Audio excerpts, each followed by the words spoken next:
बिहार के काराकट से आप सुन रहे थे। राष्ट्रीय अध्यक्ष जेपी नड्डा को प्रचार के लिए पहुंचे हैं और वोट मांग रहे हैं। बिहार की भूमिका देश में क्या है और बिहार ने कैसे तरक्की की है, इसी आधार पर जनता से वोट मांगकर उनका शुक्रिया अदा कर रहे थे। आगे बढ़ेंगे। अमरोहा से बीजेपी प्रत्याशी संगीता चौहान ने अपना नामांकन भरा है। नौगावा सादत विधानसभा सीट से बीजेपी की प्रत्याशी है संगीता। नौगावा सादत विधानसभा से 3 नवंबर को मतदान होना है। बीजेपी प्रत्याशी संगीता चौहान ने नामांकन अपना भरा है। जौनपुर की मल्हनी विधानसभा से मनोज सिंह ने अपना नामांकन भरा है। मल्हनी की सीट पर बीजेपी जीत हासिल करेगी, मनोज सिंह कह रहे हैं। तो बीजेपी के 2 प्रत्याशियों ने अपना नामांकन भरा है। 3 तारीख को मतदान होना है उपचुनाव के लिए।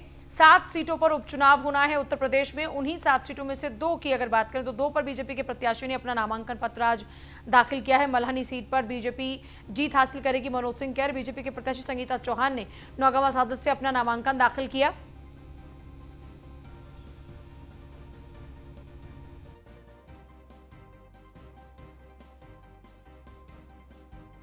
हमारी पूरी तैयारी है। भाजपा के साथ मल्हनी की पूरी जनता है। सबका साथ सबका विकास। ये जीत हमारे माननीय योगी आदित्यनाथ जी की जीत है। और विगत 26 तारीख को माननीय मुख्यमंत्री जी मल्हनी के धरती पर आए थे। बड़ी सौगात उन्होंने दे गया। राजा यादवेंद्र दुबे जी के नाम से एक पुल दिए कलीचा बाग में। देश के गौरव रहे लालजी सिंह जी, उनके नाम से 150 का बेड हॉस्पिटल दिए, रोड दिए। निषाद राज जी के नाम से एक गर्ल्स इंटर कॉलेज दिए। और मैं ये कहता हूँ कि मल्हनी में एक अच्छा उत्साह है। वहाँ जितने धाराएं थीं पूर्व में वो सब बंद हो चुकी हैं। अब भाजपा की नई धारा वहाँ से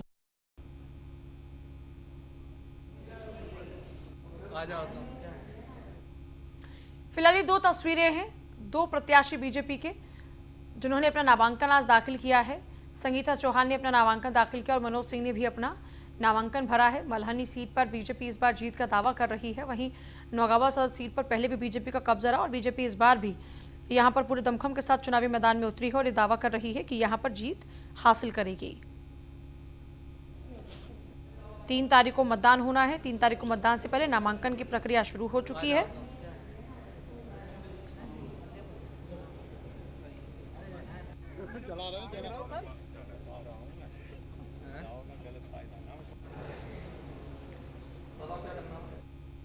समाजवादी पार्टी के एमएलसी सुनील सिंह साजन का बयान, यूपी में बहन बेटियां नहीं हैं सुरक्षित। योगी सरकार के मंत्री संवेदनहीन बयान दे रहे हैं। मंत्रियों की भी मनोदशा खराब हो चुकी है।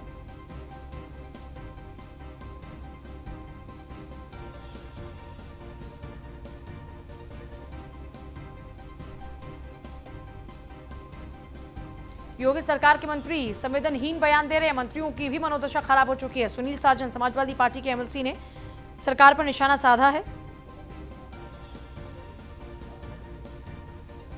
इसमें बहन बेटियां सुरक्षित नहीं हैं और योगी सरकार के जो मंत्री हैं इतने संवेदनहीन बयान दे रहे हैं। वो कह रहे हैं विपक्ष की साजिश हो सकती है। अभी तक तो लग रहा था कि योगी जी की केवल मनोदशा खराब है, लेकिन इस तरीके के बयान बेटियों के खिलाफ, उनके सम्मान के खिलाफ, तो लगता है योगी सरकार का पूरा मंत्रिमंडल मानसिक रूप से रोगी हो चुका है। अब प्रदेश की जनता 2022 में इन पागल सरकार को सरकार से बाहर करेगी। कानून व्यवस्था को लेकर सीएम योगी सख्त हैं। आदित्यनाथ ने वीडियो कॉन्फ्रेंसिंग के जरिए पर्व और त्योहारों को देखते हुए निर्देश दिए हैं। प्रदेश भर के पुलिस और प्रशासन के अधिकारियों को निर्देशित किया है। उपचुनाव वाले जिलों को अफसर जिम्मेदारी के लिए तैयार रहें। जो उपचुनाव वाले जिले हैं उनके अफसर दरअसल वीडियो कॉन्फ्रेंसिंग में शामिल नहीं हुए। प्रदेश भर के पुलिस और प्रशासन के अफसर इस बाकी की वीडियो कॉन्फ्रेंसिंग में शामिल होंगे और निर्देशित किया जाएगा उनको। उपचुनाव वाले जिलों के अफसर इस वीडियो कॉन्फ्रेंसिंग का हिस्सा नहीं बनेंगे।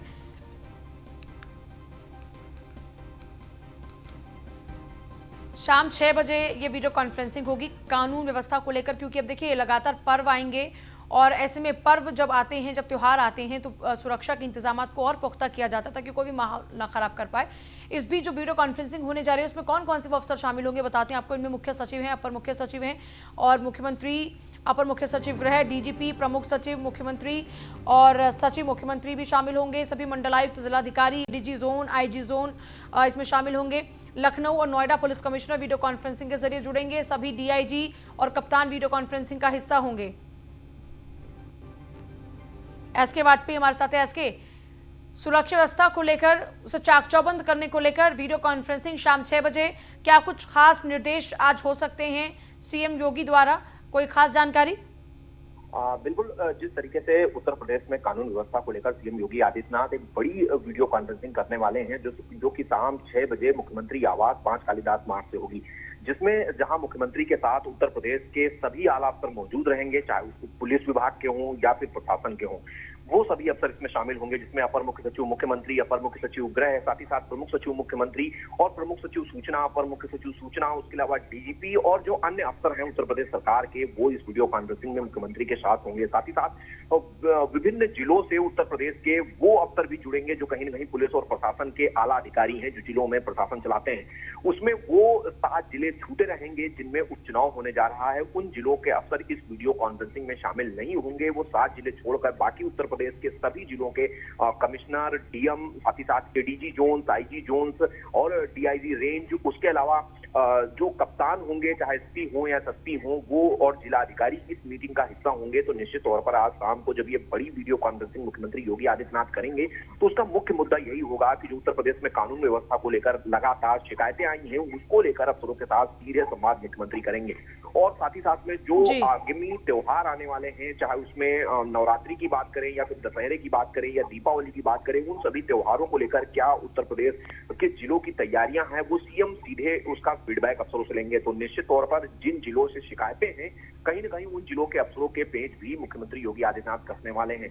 तो निश्चित है कि अब कानून व्यवस्था को लेकर जब ये बड़ी बैठक होगी, जिसमें 2 जो पुलिस कमिश्नरेट हैं, चाहे वो लखनऊ हो या नोएडा हो, उन कमिश्नरेट के पुलिस कमिश्नर भी इस वीडियो कॉन्फ्रेंसिंग में जुड़ेंगे। तो निश्चित तौर पर हम कहें पूरे जिले का क्या सुरक्षा व्यवस्था को लेकर खाका होगा और किस तरीके से तैयारियां अफसरों ने की हैं और जहां से शिकायतें हैं उसके निस्तारण के लिए क्या किया गया है, इन बहुत सारे बिंदुओं को लेकर सीएम योगी आदित्यनाथ ने अफसरों को क्या अधिकारियों को भी निर्देशित किया गया है कि वो भी अपना कुछ होमवर्क करके आए?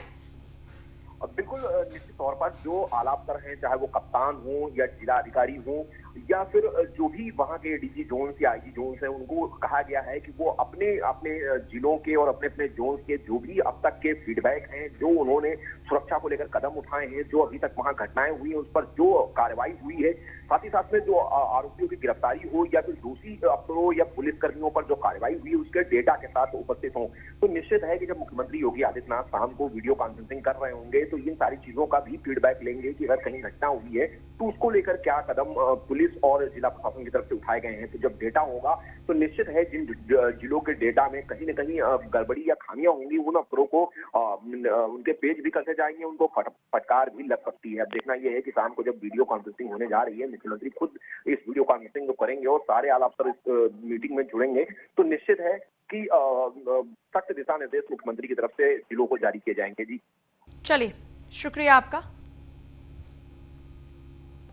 चारों आरोपियों के परिवार से सीबीआई ने पूछताछ की है। सीबीआई के जाने के बाद परिवार ने घर के दरवाजे बंद कर लिए। आरोपी संदीप का मोबाइल साथ ले गई सीबीआई की टीम। कई अहम सबूत भी आरोपियों के परिवार से जुटाए गए हैं।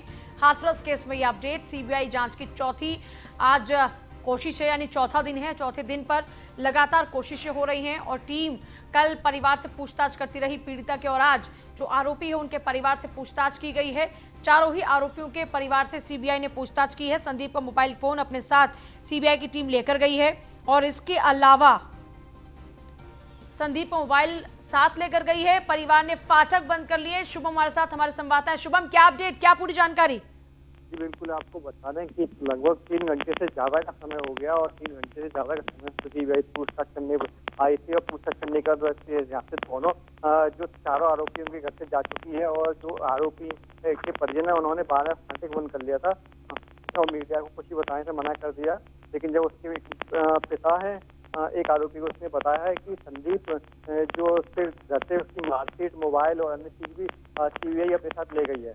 तो कहीं ना कहीं इसमें अहम सुराग है कि सीबीआई जो अहम दस्तावेज मिले हैं और इनके आधार पर कहीं ना कहीं जो आरोपी थे वो भी लगातार मांग कर रहे थे कि सीबीआई जांच होनी चाहिए और नार्को टेस्ट भी हो, पीड़िता के जो परिजन है उनका भी हो, इनका भी हो। तो कहीं ना कहीं अब इस पहलू पर भी जांच पड़ताल की जाएगी। आपको बता दें कि चारों आरोपियों ने जेल से भी चिट्ठी दी गई थी पुलिस अधीक्षक के नाम। उसमें भी कहा था कि हमारी सही तरह से जांच की जाए। आरोपियों ने भी जांच की मांग की थी। तो इसी को लेकर सीबीआई जो आज आई है और आरोपियों के घर पर लगातार 3 घंटे से ज्यादा का समय लगाया, तो कहीं ना कहीं उसको अहम सुराग मिले हैं और सीबीआई टीम के साथ फोरेंसिक टीम भी मौजूद थी। चलिए, शुक्रिया आपका पूरी जानकारी के लिए।